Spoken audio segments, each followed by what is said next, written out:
ಆಕಾಂಕ್ಷೆಗಳಿಲ್ಲದೆ ನಿರಾಶೆಯಿಂದ ತತ್ವಚಿಂತನದಲ್ಲಿ ಪಾಲ್ಗೊಳ್ಳತಕ್ಕಂಥ ಕೊಟ್ಟಲಿಗೆ ಸಿದ್ಧಾರೂಢ ಶರಣರು ಪವಿತ್ರರಿಗೆ ಅವರಿಗೆ ವಂದಿಸುತ್ತಾ ರಾವಳಗುಂಡವಾಡಿ ಎಲ್ಲ ಶರಣರಲ್ಲಿಯೂ ತಾಯಂದರಲ್ಲಿಯೂ ಶರಣ.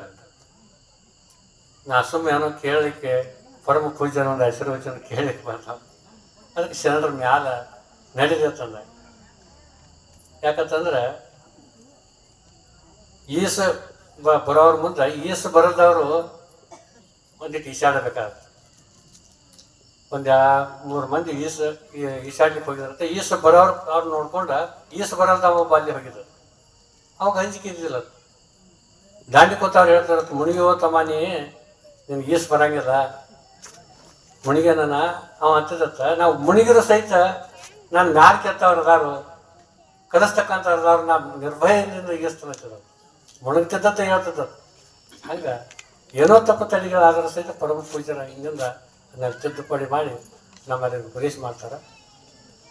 ನಿಜಗುಣ ಶಿವಗಳ ಕೈವಲ್ಯ ಅಂತಂದರೆ ಪ್ರಾರಂಭದ ಹಿಡ್ಕೊಂಡು ಶಿವಕಾರುಣ್ಯದ ಹಿಡ್ಕೊಂಡು ಸಹಿತ ಈ ಜೀವನಿಗೆ ಎಚ್ಚರ ಮಾಡ್ಕೊತ ಬರ್ತದೆ.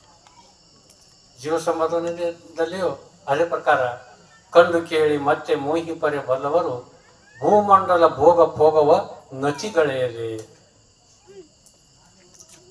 ಎಂಥವ್ರು ಹಂಗಿರತ್ತಾರ ಅವ್ರು. ಬಲಿವಾಲಿ ಕರ್ಣ ಕೌರವ ರಾಮ ರಾವಣ ನಳನಂಶ ರಘಭೀಮ ಬಲಭದ್ರ ಸಗರ ಕಲಿಪಾರ್ಥ ಕೀಚಕ ಶಿವಸುಪಾಲ ದಶರಥ ರೊಳಗಾದ ಅನೇಕರ ಹಾನಿ ಕಥೆಯನ್ನು ಅಂತೇಳಿ ಆ ಕಡೆ ಅಲ್ಲಿ ಹೇಳಿದರು.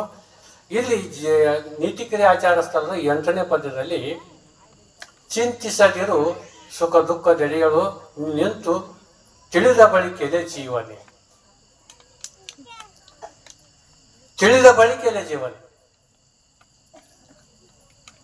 ತಿಳಿದ ಜೀವಿಗಳಿಗೆಲ್ಲ ನಾವೆಲ್ಲರೂ ಇವತ್ತ ತಿಳಿದ ಜೀವಿಗಳನ್ನ ಅನುಭವ ಐತಿ. ಸುಖ ಬಂದ್ರೆ ಎಷ್ಟು ಹೆಂಗೈತಿ, ದುಃಖ ಬಂದ್ರೆ ಹೆಂಗೈತಿ, ಈ ಪ್ರಪಂಚಿಕ ಸುಖ ಅಂತಕ್ಕಂಥದ್ದು ಎಷ್ಟು ನಮೂನೆ ಐತಿ, ನಮ್ಮನ್ನು ಎಷ್ಟು ದುಃಖ ಕೀಳು ಮಾಡ್ತೈತಿ.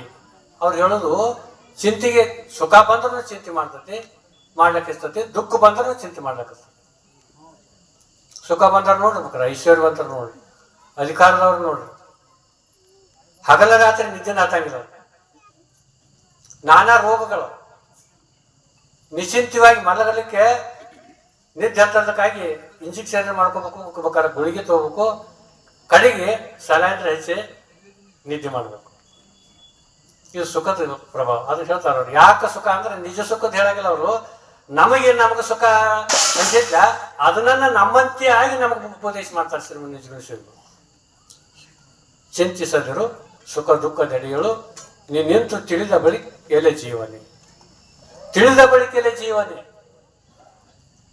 ಯಾವ ಜೀವಿಗೆ ಹೇಳಿದ್ರೆ ತಿಳಿದ ಜೀವಿಗೆ. ತಿಳಿಲಾರದ ಜೀವಿಗೆ ಅಂತ ಗುರುತಾಗಂಗೆ ಇಲ್ಲ. ನಾವೆಲ್ಲರೂ ಇವತ್ತು ಎಲ್ಲ ಮಹಾತ್ಮರಿಂದ ತಿಳಿದು ಕೇಳಿ ಎಲ್ಲ ಅನುಭವಿಗಳಿಲ್ಲ ಇಂಥ ಜೀವಿಗಳಿಗೆ ಹೇಳ್ತಾರ. ಹೆಂಗಪ್ಪ ಅಂತಂದ್ರೆ ಸ್ವಲ್ಪದಲ್ಲಿ ಸಮಯದ ಅಭಾವ ಇರೋದ್ರಿಂದ ಮಹಾತ್ಮರ ಒಂದು ಆಶೀರ್ವಚನ ಕೇಳಬೇಕಾಗಿತ್ತು. ಒಬ್ಬನಿಗೆ ಏನಾಗಿತ್ತಂದ್ರೆ ಗೃಹಸ್ಥಾಶ್ರಮದಲ್ಲಿ ಬಂದ ಮೇಲೆ ನಾನಾ ತೊಂದರೆಗಳು ಇರೋನ. ಐಶ್ವರ್ಯ ಇರ್ತೈತಿ, ಮಕ್ಕಳು ಇರಂಗಿಲ್ಲ. ಮಕ್ಕಳು ಸಾಕಾಟ ಆಗಿರ್ತಾವ, ಐಶ್ವರ್ಯ ಇರಂಗಿಲ್ಲ.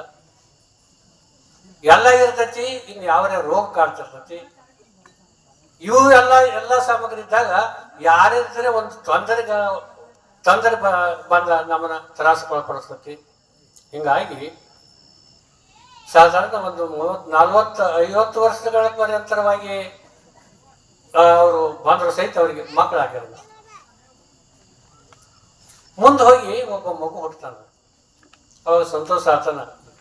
ಅವಾಗೇನು ಚಿಂತೆ ಹೆಚ್ಚರೆ ಮಗನ ಬೆಳೆಸ್ಬೇಕು, ಒಳ್ಳೆ ವಿದ್ಯಾಭ್ಯಾಸ ಕಲಿಸ್ಬೇಕು, ಅವಾಗ ಏನಾಗಲ್ಲ ತೊಂದರೆ ಆಗಲ್ದಂಗೆ ನೋಡ್ಕೋಬೇಕು. ಈ ಚಿಂತೆ ಶುರು ಆತಾರೆ. ಅವಾಗ ಹೆಂಗೆ ಮಾಡೋದು? ಅವಾಗ ಹೆಂಗೆ ನೀವು ಉಳ್ಯಾವತ್ತು ಕೇಳ್ತಾರ. ಚಿಂತಿಸದಿರು ಸುಖ ದುಃಖ ದೆಡೆಗಳು ನೀ ನಿಂತು ತಿಳಿದ ಬಳಿ ಕೇಳಿ ಜೀವನ.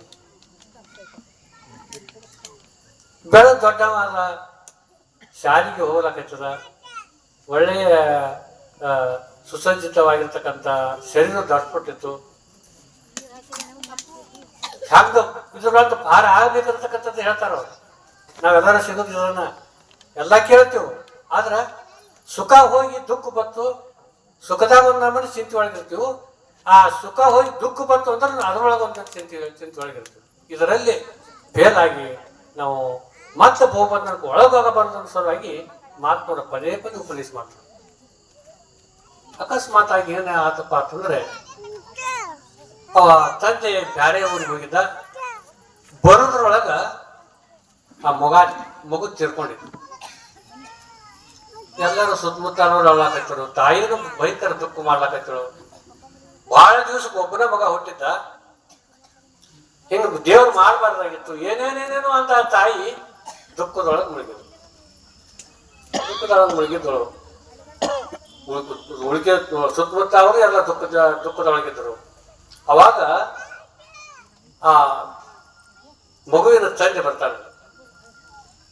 ಬಂದು ಮುಂದೆ ನಿಂದಿರ್ತಾನ. ಅವ ಅಳಂಗಿಲ್ಲ. ಹೆಣ್ಣಿದ್ದ ತಾಳು, ನಾ ಇಷ್ಟೆಲ್ಲ ದುಃಖದಾಗದೀನಿ, ನಾನೇ ಕಾಣಿಸ್ತಾನಿಲ್ಲೋ, ನಿನ್ನ ಮಗುನೇ ಕಾಣಿಸತ್ತಿಲ್ಲ ಅಂತ ಕೇಳ್ತಾಳೆ. ಕಾಣಿಸ್ತೈತ, ನೀನು ಕಾಣಿಸ್ತಿ, ಮಗುನು ಕಾಣಿಸ್ತಾನೆ, ಮತ್ತೆ ಯಾಕೆ ನಿನ್ನ ಕಣ್ಣೊಳಗೆ ನೀರು ಬರೋರು? ಇವ್ರು ಸಾಧುರು ಅಂದ್ರೆ ಅಷ್ಟು ಬೆರ್ತಿರ್ತಾರೆ, ತಿಳಿಗೊಳಂಗಿಲ್ಲ ಅವ್ರು. ಅವ್ರು ಹೇಳ್ತಾರು, ನಿನ್ನೆ ಕನಸಿನೊಳಗ ನಂದು ಲಗ್ನ ಆಗಿತ್ತು, 7 ಮಕ್ಕಳು ಹುಟ್ಟಿದ್ದು. ಆ 7 ಮಕ್ಕಳು ಏಕದಮನ ಏಕಕಾಲಕ್ಕನ ಮರಣ ಹೊಂದಿದ್ರು.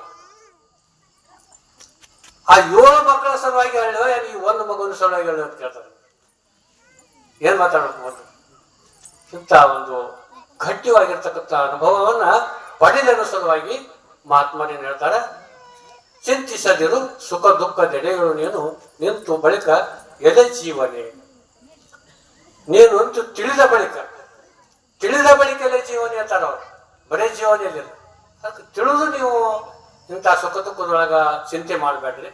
ಅದಕ್ಕೆ ಸುಖ ದುಃಖವನ್ನು ಸಮಾನವಾಗಿ ತಿಳಿತಕ್ಕಂಥ ಒಂದು ಸಾಮರ್ಥ್ಯವನ್ನ ಮಹಾತ್ಮರಿಂದ ಸದ್ಗುರುಗಳಿಂದ ಕಲಿತು ನೀವು ಮಹಾನ್ ಜ್ಞಾನಿಗಳಾಗಲಿ ಅಂತ ಹೇಳಿ ಈ ನೀತಿಕಾರಿ ಆಚಾರ ಸ್ಥಳದಲ್ಲಿ ಮಹಾತ್ಮರು ಹೇಳ್ತಾರ.